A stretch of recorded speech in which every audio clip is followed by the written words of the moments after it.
I recently had Daniel, aka BTC Gandalf, on the podcast, and it's really got me thinking about what do I personally want to do. And if you haven't listened to the episode, it is literally the episode before this recording. So go back and have a listen if you've got time. And like, great guy, great story, amazing progress. And it's like, what do you do if you've figured out a bunch of skills to monetize them for yourself? And his product, You Are the Monopoly, is a really nice take on how effective a personal brand can be at basically supercharging whatever business it is you're involved in. Digital leverage is another good way of thinking about it. And I posed the question to him about, okay, well, what about platform risk? And he's got, whatever it is, 100,000 Twitter followers or something. It's taken many years and countless hours to build the audience, but it could be switched off tomorrow. And his reaction was very interesting. He's like, well, number one, I could just do it all over again. And what I love about that is unbelievably good recognition of the value of intellectual capital. Like, when you learn something, it's the knowledge itself that then drives the financial returns. So we should always be investing in ourselves in that sense, acquiring new skills, figuring out stuff, getting it wrong, trying again, getting back up. Fuck, it didn't work. Try again. And he was very bullish on email. And I've seen this strategy from quite a few digital marketers, where they're basically using Twitter to top of funnel, catch attention, get people into their ecosystem with a tweet or with a short form clip of some kind of meme. And before you know it, you're in their kind of ecosystem, and you can end up on Shopify, or you can end up on Gumroad or something and buying a course. Or in Daniel's case, he has a program for developing people's personal brands, and it's a consulting service. And it's something I might well personally do. Year one for me is all about the content with the podcast, but ultimately it's a media business. And I would like to figure out, well, what are the strategies that I actually would like to fit into my life and also create some value for people. Anyway, this idea that, oh, don't worry, I can use my Twitter and I can just build it all over again. It's like, oh, that'd be a fucking shitload of time you've just lost in some ways. Yes, you got the knowledge, but like, what a lot of effort for someone else. There's basically a big risk there, in my opinion. Yes, you can get people's emails, and yes, they are an excellent way of communicating, and it's something that I'm also interested in looking at myself. But it's like, hello, we got this Nostr thing, right? And in particular, Daniel was like, just really focus on one thing. And it's making me think, well, if I was asked that question, if he was coaching me, what would my one thing be? And I know it's Nostr, for sure. And you're like, okay, why? Or what's stopping you? The thing that stops me is like, it is actually, frankly, someone like Daniel. He's like 90,000, 100,000 Twitter followers. He's now got a digital audience that he's helping to leverage and create a digital business with, that he can go anywhere in the world. This all sounds awesome. You're like, great. And, there's hundreds of millions of active users on X. And it's just obviously a strategy that works. And you're like, Nostr, tiny. I mean, last time I looked, 25 to 30 or maybe 50,000 daily active users. And the delayed gratification that you'd be required to embrace when really going, like, if it's like all in on one, okay, all in on Nostr, it's like, well, there's no one really using it right now.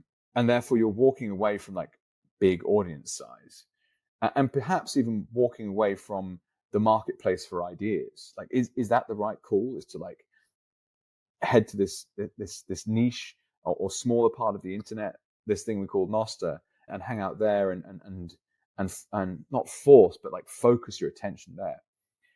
And I actually just posted a note about this. It's like, well, what do I think that I could do if Nostr is the one, and you wanted to really focus on that? Well, you could release podcast episodes a day early. I've seen Knut and Luke doing that quite effectively on their podcast. You could have Nostr exclusive content, and you could start to really think about some of the different business models. Like, I really love this idea of Sats flow as that's like the primary goal of the business operator today, is to build a business that is earning in Bitcoin. And if you can do that at a profitable rate, then you are just scooping up Bitcoin from the marketplace that you can then keep in your treasury reserve and use to build your business or pay out dividends or just literally hold Bitcoin. And it's like, well, hello, Nostr's like Zaps, right? Imagine if you could create a very successful account in Nostr that's actually getting paid in Bitcoin like all day long for that content. And this is, of course, the dream and the vision of Nostr. But I think like when I come back into myself and really think about what do I personally need or want, it's like, well, I know that I love talking to people. I know that I love telling stories. I know that I love listening to good stories. I love people's decision making. I love conversation as an art in a sense. And I for some reason in particular, it's the ultra long form men speaking. It's like you can't hide, right? And let's talk about the hardest possible things. What is the most controversial? Why is it the most controversial? Tell me something I didn't previously know. Question status quo. Figure out what is a better way of doing things. And if the podcast is the center of everything, I don't think that it's a rational decision at this point not to post on RSS feeds and therefore to iTunes and to Spotify and to Fountain, for example. And equally to not post on YouTube and X and Rumble when you're already creating the content seems foolish. And I'm fortunate to be in a position where I've got Michael, my producer, shout out, and Pat, my editor, shout out. Great guys. We're building an awesome little team. It's not hard to post across multiple platforms at the same time, the same content. It just takes time. So there's some work involved, but it can be done. But I think what Daniel's conversation has really jolted in me is the idea that you've got to go be social on these platforms, right? You can't just post stuff on Instagram and get big. You can't just post stuff on X and get big. You've actually got to spend time on there, commenting and liking and hanging out and doing this and doing that. It's like, well, I don't want to do that on a platform that's going to rug pull me. You know, if I'm going to have conversations that the powers that be, if we're kind, don't want to hear, then it's just a matter of time that you get rug pulled. Either you get shadow banned in some way, or your account's just straight up like, you failed to meet the community guidelines, you're gone. And so when I think about this from a capital allocation perspective, I like to think this through, as you guys will know if you've listened to this podcast, humanistic, intellectual, and financial capital as the wider buckets. As a podcast, a fledgling podcast, like what's the best thing long term? So, okay, well, what if you could delay gratification for 5 years? I mean, that's what Daniel said. He spent 5 years building his Twitter audience. I mean, it's not a short amount of time. And I'm sure he was a character I came across, way back in 2020, and we're just banging about Bitcoin all day long on Twitter. Awesome. And good for him to have built this. Like, really, congratulations and awesome progress. But for me sitting here now, it's like, okay, well, Nostr is this new thing that might not have the eyeballs that the traditional media businesses or the status quo digital monopolies currently have. But what does it have? Well, it has the building blocks and the ingredients for something radically better than the status quo. And so in particular, it's obviously this idea that you can't be censored. Because the information that is floating around the Nostr protocol is spread in such a way that, you can just use a different client. And therefore, it's very, very hard to suppress an account. And that in itself is enough, I think. It's like you can't be switched off. It's like, brilliant. What would be the point in going somewhere where you can? And it's like, how much self-censorship is going on for someone like Daniel? Like, I'd love to ask him this question. Is that Twitter audience so valuable that they're not talking about things that they would like to talk about? And maybe it's even subconscious. They might be like, I can't mention that because, I might lose my account. As Nostr, you don't have that. And that's, I think, one of the reasons why you spend time on Nostr, the experience is different. Not only you don't have the kind of clickbaity, algorithm-driven, like hate bullshit that flies around where it's just like, oh my God, am I talking to a robot? Or like, why am I so angry? And I don't get the same like dopamine low after, you haven't been played with by the software product. That in itself is a great experience that's definitely better. I think it's this whole idea of like power back to the people.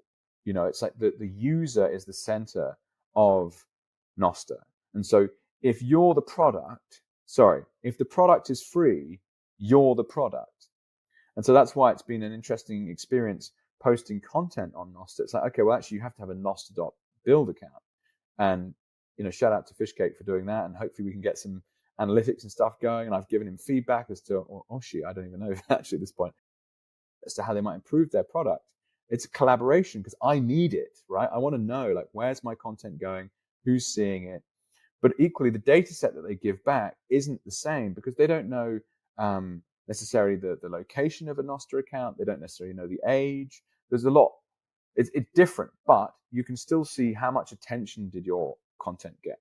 And that is ultimately what I might sell if I was to do an advertising contract. I'm not sure I'm going to go in that direction because I think I like the idea of developing my own products that are specific to the audience rather than attaching myself to brands that, ultimately, a brand can go and do what the hell they want. You'd want to work with partners that you trust in them as business leaders. And maybe those people are out there. I haven't even really explored that yet as a monetization process. I wanted to just really focus on a year of creating content. But yeah, so long story short, it's like, okay, well, if I had to go all in on any of these things, it's so obvious to me to go all in on Nostr. Let's do it. Because actually I have built a position of strength where, well, financially, I don't have to get a return today. I don't have to go out and sell a course for $1,000. I don't have to go out and do one-on-one coaching for 10 grand. I am an investor and I've made some excellent investments. And those financial capital positions have given me the time to then go and do what I'm now actually iterating for the first time and explaining almost to myself is invest in my intellectual capital for Nostr. Go and figure this thing out, learn about it. And actually, a person who came to mind, Alex Svetsky, shout out to him. He's going to be coming on the podcast very soon, is building a business, Satlantis, on Nostr. And it's just I really thought to myself, that's the kind of ballsy shit that entrepreneurs do. It's like you adopt a fledgling protocol that everyone's like, what is it? It's pointless. I much prefer to keep my Twitter account and do something different and improve the status quo. And suddenly we'll all be using Satlantis and we don't even realize how or why. It's just better. And that, I think, is what's so exciting. It's like the maybe it's some anxiety, some self-doubt. You question yourself. It's like, is this really like the thing I should be doing with my time? And it's obvious to me, like, yeah, crack on, mate. Absolutely go for it. But you still have those moments of, am I completely mad? Maybe I can link it in the show notes. Corn DeLorean, I hope to get you on the podcast at some point. But great meme that they posted recently with, I can't even explain what it was, but if you've ever played Jenga, like with your kids, you have 3 blocks and 3 blocks and 3 blocks and 3 blocks. And it was an image of like a circle of Jenga blocks with just one Jenga block at the bottom. And it was like, this is the platform risk of social media. And he had an arrow at the bottom to like X and Instagram. So all these people that think they've built themselves a valuable empire have actually built it on this one Jenga block that at any point could be whipped from underneath them. And just, it's a great meme because it's exactly what I've been thinking about. And it's like, well, obviously you want to be focusing your time, which is the only thing more scarce than Bitcoin, on something where your time can't be stolen. And that is Nostr.